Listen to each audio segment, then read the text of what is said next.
গত 11 বছরে এমন কোনো দ্রব্য নেই যার দাম বাড়েনি। চাল, ডাল, তেল, লবণ, বই, কাগজ, কলম, খাতা, প্রত্যেকটা জিনিসের দাম আকাশ ছোঁয়া। সরকারি কর্মচারীরা তবে বাজারের বাইরের কোনো মানুষ যে যাদের বেঁচে থাকার অধিকারটুকুই থাকবে না, তারা একটু ভালো খেয়ে পরে, একটু ভালো জামা কাপড় পরে, ছেলে মেয়েদেরকে ভালো একটু স্কুল কলেজে লেখাপড়া করিয়ে নিজেরা ঔষধপত্র খেয়ে সুস্থভাবে একটু বেঁচে থাকার অধিকার কি সরকারি কর্মচারীদেরকে হরণ করা হয়েছে? আসসালামু আলাইকুম। দীর্ঘ 10 বছর পরে নবম পে স্কেলের প্রস্তাব তুলে দেওয়া হয়েছে সরকারের হাতে। গত 55 বছরে মাত্র 8টি পে স্কেল হয়েছে। তার মানে যখন তখন চাইলেই বেতন বৃদ্ধি হয় না।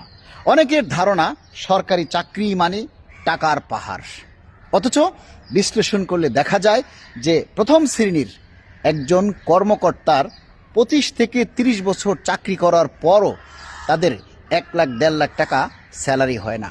অথচ কোম্পানি অথবা বহুজাতিক কোম্পানিতে একজন কর্মকর্তার বেতন হয় 3-4 বছরের অভিজ্ঞতার আলোকে দেখা যায় তাদের বেতন 4 লাখ, 5 লাখ, 10 লাখ টাকা হয়ে যায়।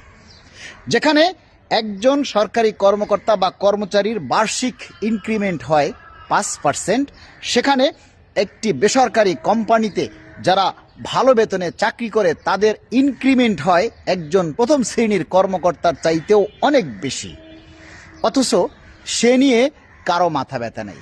যত মাথা ব্যথা সরকারি কর্মকর্তাদের সামান্য বেতন বৃদ্ধির কথা শুনলেই। অথচ বাংলাদেশে 1 থেকে 2 নম্বর গ্রেডে চাকরি করা কর্মকর্তার সংখ্যা 300 থেকে 400-র বেশি নয়। পে স্কেল নিয়ে তথাকথিত কিছু মানুষ যারা বৈষম্যের বুলি আওড়ান, তারা হয়তো অনেকে জানেনই না যে সরকারি চাকরি ক্ষেত্রে প্রথম ধাপে একজন কর্মকর্তার পৌঁছাতে 25 থেকে 30 বছর লেগে যায়, অর্থাৎ একেবারেই শেষ পর্যায়ে। তার আগে যে সমস্ত কর্মকর্তা বা কর্মচারী রয়েছে তারা বেতন, তাদের যে গ্রেড ধরা হয় সেটা মুদ্রাস্ফীতির সাথে লড়াই করতে করতেই তারা নিঃশেষ হয়ে যায়। তাই বোকামি না করে বাস্তবতাকে বুঝতে শিখুন। দুর্নীতির বিরুদ্ধে আমরা সবাই সোচ্চার। একজন দুর্নীতিবাজের কারণে গোটা সরকারি সমাজ কলঙ্কিত হতে পারে না, কিন্তু বেসরকারি সেক্টরেও তেলমর্ধন কিংবা বিদেশে আমোদ ফুর্তির আড়ালে বিশাল দুর্নীতির জাল বিস্তৃত। দুর্নীতি যে সেক্টরেই হোক সেটা পরিত্যাজ্য। তাই বলে নিম্ন বেতনভুক্ত কর্মচারীরা না খেয়ে মারা যাবে এটা কোনো সমাধান নয়। গত 11 বছরে এমন কোনো দ্রব্য নেই যার দাম বাড়েনি। চাল, ডাল, তেল, লবণ, বই, কাগজ, কলম, খাতা, প্রত্যেকটা জিনিসের দাম আকাশ ছোঁয়া। শুধু 11 বছর পর সরকারি কর্মচারীদের সামান্য বেতন বৃদ্ধি নিয়ে কেন মূল্যস্ফীতির দোহাই দেয়া হয়?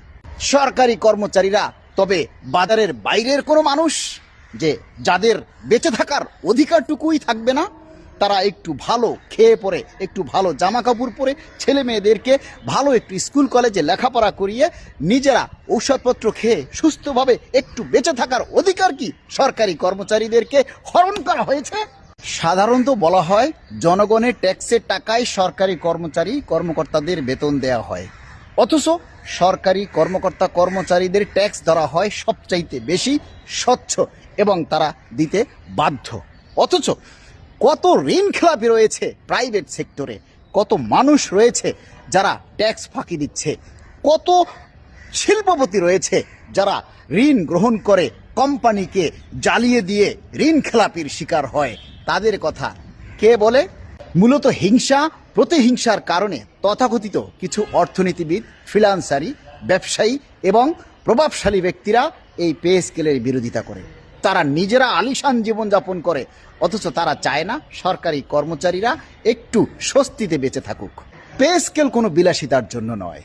পে স্কেল হচ্ছে বর্তমান বাজারের সাথে টিকে থাকার জন্য একটা মৌলিক অধিকার। দ্রব্যমূল্যের দাম বাড়লে সেটা সবার জন্য, আর বেতনের ক্ষেত্রে বাড়ার ক্ষেত্রে সরকারি কর্মচারীরা বঞ্চিত। তাদের বেতন বাড়ে না, অথচ দ্রব্যমূল্যের দাম বাড়ে। সকলের সাথে তাল মিলিয়ে বাজারে চলতে গেলে সেই 1 দশক আগের বেতন দিয়ে 1 দশক পরে এসে এই বাজারে কিভাবে মানুষ টিকে থাকে, প্রশ্ন এই সমাজের বিবেকবান মানুষের কাছে।